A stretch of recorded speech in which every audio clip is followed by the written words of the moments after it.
contributed women's rights movement. World War II, the Japanese were imprisoned in the US. What is important to see is that what did these groups or societies did for them to come out?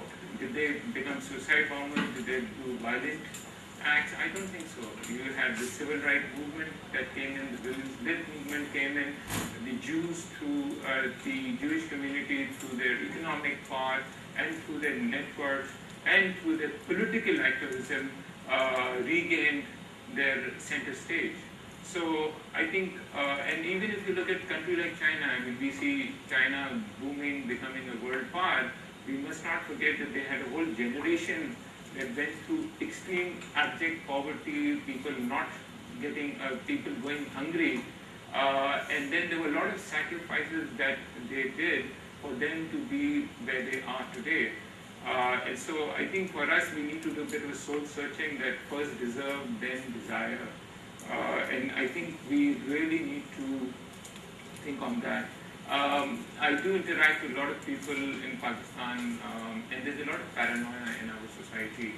Paranoia exists in every society. We still have people in the US believing that Elvis Presley is still alive, who killed Kennedy, UFOs, etc., which is fine. In every society has it. And I think we've got perhaps more than our share of paranoia. The 9/11 Jewish conspiracy, and it was against Pakistan to get to our nuclear assets. And this whole mind frame that somehow we are the center of the universe, and the whole US administration and everything is gunning for our nuclear assets. I think we really need to, I can understand a common man thinking these things because it's understandable because we've gone through such stresses within our society, so these paranoias do develop. I think the educated people who are exposed to it, we need to move on, we need to change our mindset, we need to really start thinking, looking at it in a very objective view, what the big picture is. So my strong suggestion would be that we need to move in a certain direction. I'm not here to propose specific solutions, but I think we really need to move on from this level. As far as the role of the civil society is concerned, I think it is a global phenomenon that we as business people are becoming more and more center stage within our respective societies. You have the Bill Gates, Warren Buffett's philanthropists influencing global policies of governments. So I think, because I think we as business people are problem solvers by profession. That's what we do. We day in, day out, day in, day out. And globally, if you see, we as a human race are actually facing a systematic failure on a lot of fronts. The economic meltdown which we just saw was one of the environmental problem issues which we are facing. These are more like the end results of a sequence of things, systematic wrongs. Politicians, even a person like Obama, whom I thought I still consider him to be a visionary leader and someone who can really think out of the box, because of the system has to come back again, because you've got to go for the popular votes. You cannot take measures which have long-term implications because the public is not willing to do the short-term sacrifices to achieve the long-term goals. The media that is there, sensationalism that is always created, the hype that is created, complicated issues are compressed into one-liner headlines. I really feel that on a lot of fronts, economic, social, political front, we need to do as human. Maybe I'm just going off the cuff, but I think we really need to recalibrate where we are going. As far as the US Pakistan relationship is concerned, I think it is also viewed. US sees as giving Pakistan a direct aid. We are seeing it more as a compensation, maybe a partial, a fraction compensation for the cost that we are already incurring.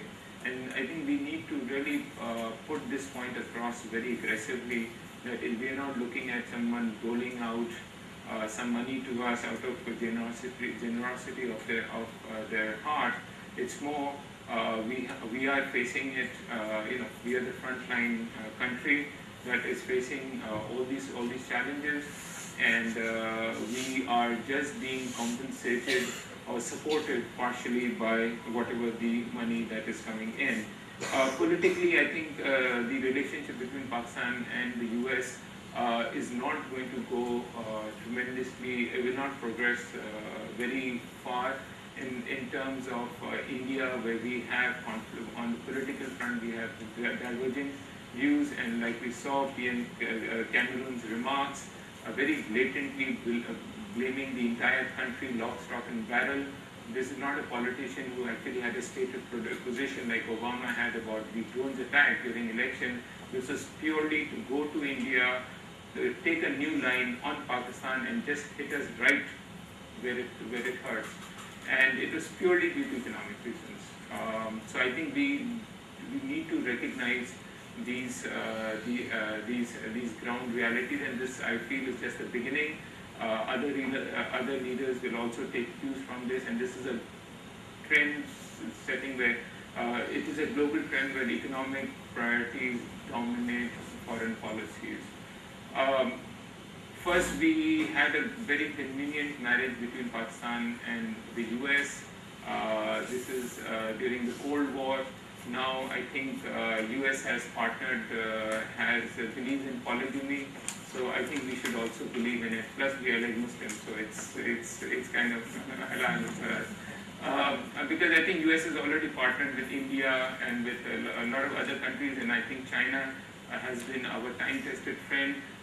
We need to partner with many countries and of course try and maintain the Pakistan-US relationship in the best way possible, because even if there are other competing economic powers in the next 10 to 20 years, US will still remain a dominant economic giant during our lifetimes.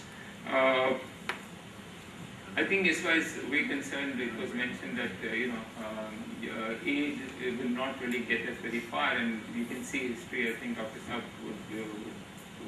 would know better than me that no country has ever progressed on foreign aid dependency. As for the potential, we hear about Pakistan having this potential and this, and human resources and everything. Just like graveyards are full of indispensable people, I think the world is full of impoverished, underdeveloped nations with huge potentials, untapped potentials. And unfortunately, that has been our story only. We also have the exact thing on human resources, on minerals, on infrastructure, on water, etc. And I think the challenges we as a nation, we are already under a very high stress level in our society. Unfortunately, these stress levels are going to increase. These are not static. If you look at the challenges, the demographic, the environmental, the economic, these stresses are actually going to increase. They will not be static. Forget about decreasing, I think they'll not end.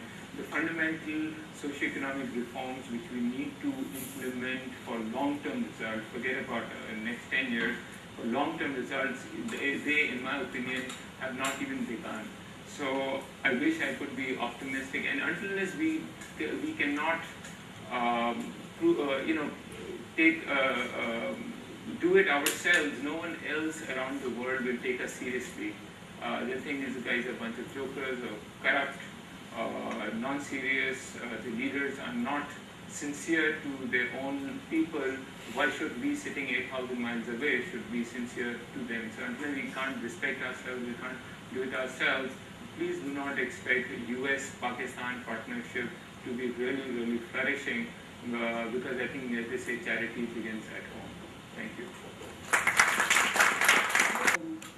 So, among the factors which you have outlined, which have reduced our importance perhaps in data, would you consider internal factors to be more important?